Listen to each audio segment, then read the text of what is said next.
paragraph 24, one of the attorneys in the state that does a lot of real estate settlements pointed out that we had a provision for a buyer's default, and in 25 we had a provision for the seller's default. In 25 we said the seller, if the seller defaulted, the buyer could do certain things as long as the buyer was not also in default. But we didn't say that in 24 under buyer's default.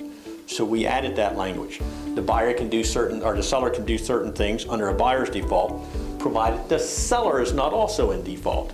Made the two paragraphs, 24 and 25, so they were similar in language and treated similarly. Moving to number 31, we added two addendums, the FHA addendum and the VA addendum, and then on the final page, you will see at the very bottom that we incorporated the balance of the TRID addendum that we were not able to put into our sales agreement earlier. This has information such as the listing broker's address, license number, email address, phone number, etc. But we were concerned, we didn't want someone to submit an offer, have it signed, come back, and yet maybe when you made the offer you didn't have the broker's license number.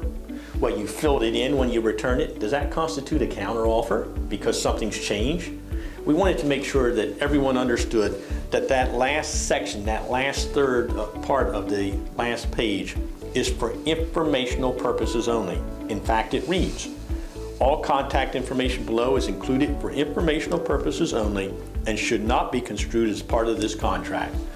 So adding a broker's license number or making a change in that bottom section does not in any way affect the contract itself. It's merely for informational purposes. Would not constitute a counteroffer if you had made a change there.